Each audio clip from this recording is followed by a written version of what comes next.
जहां भी आप देखें, हर एक पश्चिमी देश बिखर रहा है और पश्चिमी यूरोप तो इसमें पूरी तरह से शामिल है। ये इटली है। मुझे नहीं पता इटली के साथ क्या हुआ। जॉर्जिया मेलोनी ने 4-5 साल पहले इस्लाम की समस्या पर कुछ करने का वादा कर जीत हासिल की थी। 4 या 5 साल बाद मुझे नहीं पता वो कितने समय से सत्ता में है, उन्होंने कुछ भी नहीं किया है। कुछ भी नहीं। मैं जानता हूं कुछ लोग कहते हैं कि ओह, ये यूरोपीय संघ है जो उन्हें कुछ भी करने नहीं देता या कोई ठोस कदम उठाने नहीं देता। लेकिन चलो, कुछ तो करना चाहिए। इसे देखो, यह मिलान है दोस्तों। ये कभी दुनिया की फैशन राजधानी हुआ करता था या दुनिया की फैशन राजधानियों में से एक था। हमेशा लंदन, न्यूयॉर्क, पेरिस, टोक्यो और मिलान हुआ करते थे। हमेशा ऐसा ही होता था। अब इसे देखो, मिलान ऐसा हो गया है। हे भगवान! मिलान सेंटर की स्थिति पर बाहर लगभग 100 लोग हैं। वे सभी बंगाली हैं। मैं खुश हूं कि मैंने नहीं देखा। उसे देखो, जीसस क्राइस्ट।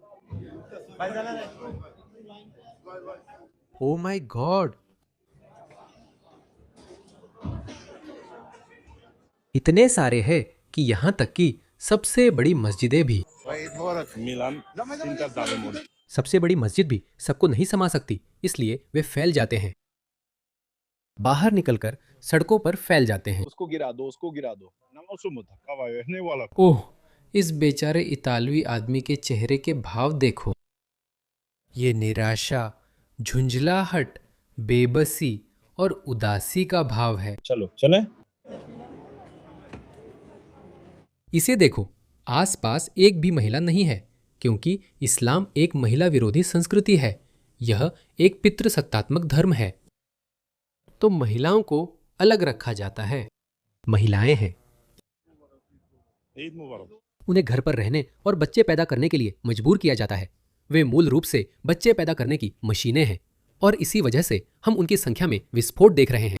हम हर पश्चिमी देश में उनकी आबादी में विस्फोट देख रहे हैं। हर एक पश्चिमी देश ने देखा है कि उनकी आबादी हर 10 साल में दोगुनी हो जाती है। हर 10 साल में। ये यूके में बिना चूक के हुआ है। ये ऑस्ट्रेलिया में भी हुआ है। हमारी अगली जनगणना इसकी पुष्टि करेगी। ये बहुत घिनौना है। इसे देखिए, ये ट्यूरिन इटली है।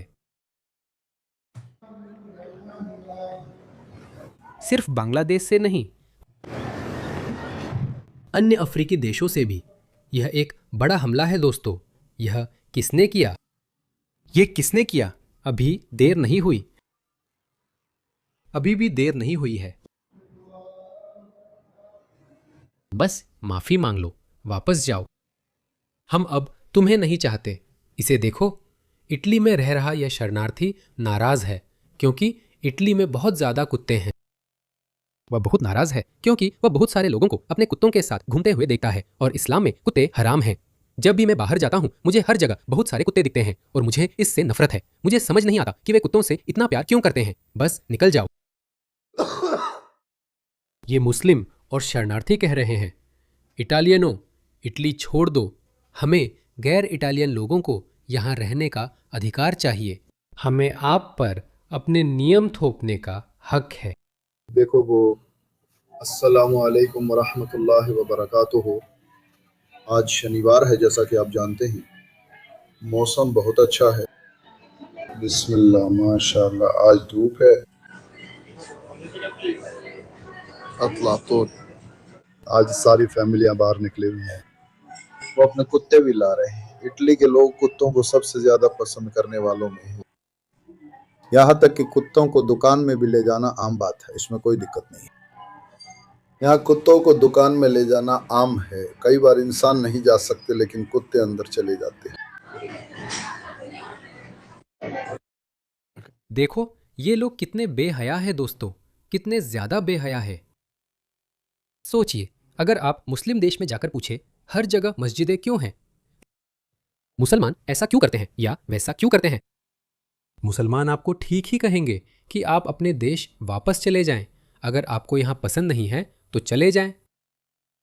लेकिन ये लोग पश्चिमी देशों में आते हैं और इन्हें कोई लिहाज नहीं है।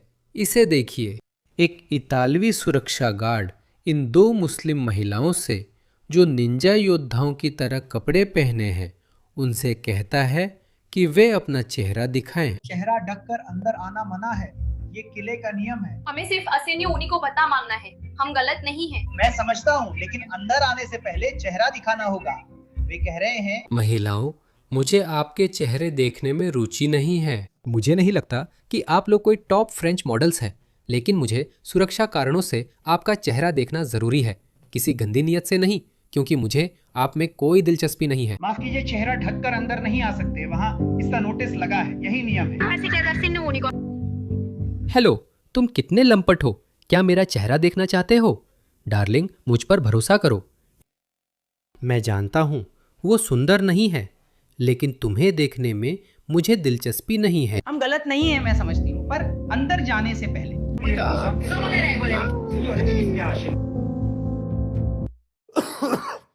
जॉर्जिया मेलोनी सरकार ने सार्वजनिक स्थानों पर बुर्का पर प्रतिबंध लगाने के लिए एक नए विधेयक का प्रस्ताव रखा है, ताकि इस्लामिक गतिविधियों पर रोक लगे। मुझे नहीं पता ये कब होगा या वो क्या कर रही है। उसने कुछ नहीं किया। हमें कठोर निर्वासन की जरूरत है, बेधड़क निर्वासन।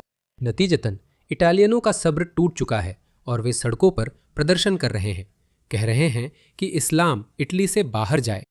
देखिए, इटालियन देशभक्त इस्लामी तत्वों के खिलाफ, उन इस्लामिस्टों के खिलाफ सड़कों पर गश्त कर रहे हैं जो अनगिनत अपराध करते हैं।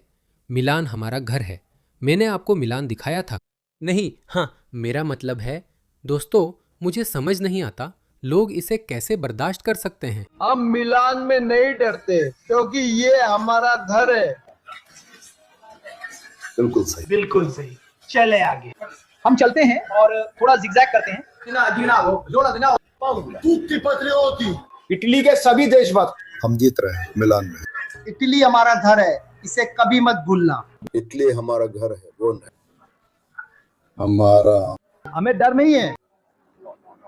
हम अच्छाई को जीतने देते हैं, हम जीतने देते हैं और हम ही हैं। और परियों की कहानियों में, सभी परियों की कहानियों में हमेशा जीत होती है। मुझे नहीं पता।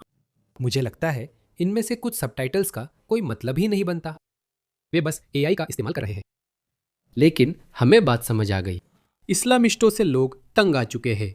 सिर्फ इस्लामिस्ट ही नहीं, मुझे लगता है इटली को एक बड़ी आप्रवासन समस्या है, अवैध प्रवासी समस्या है। उप सहारा अफ्रीका और दुनिया भर से लोग आ रहे हैं, और वे सिर्फ मुस्लिम ही नहीं हैं, बल्कि वे ऐसी संस्कृतियों से आ रहे हैं जो इटली की संस्कृति से पूरी तरह अलग है।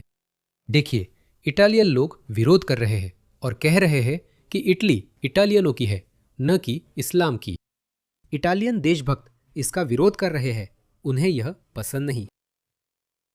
मुझे लगता है कि हमें और भी ज्यादा इटालियन लोगों को देखना चाहिए। हमें और इटालियन देशभक्तों की जरूरत है जो सामने आए। इटालियन देशभक्त आगे आए, स्पेनिश देशभक्त आगे आए। वैसे ही ब्रिटिश देशभक्त भी 16 मई को 3 दिनों में सामने आ रहे हैं। संभवतः जब आप यह वीडियो देखेंगे, यह या तो हो रहा होगा या यह पहले ही हो चुका है। देखिए, एक इतालवी सैनिक एक नकली इस्लामी शरण प्रार्थी को समझाता है कि इटालियनों का यहाँ नियंत्रण है। इसे देखिए, इसे देखिए।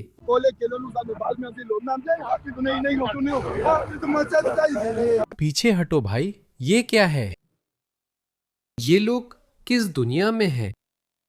तुम इतने सारे सैनिकों के सामने जानवर की तरह व्यवहार कर रहे हो। वो तुम्हें तुरंत गिरा सकते हैं। नहीं है। अरे अरे चलो।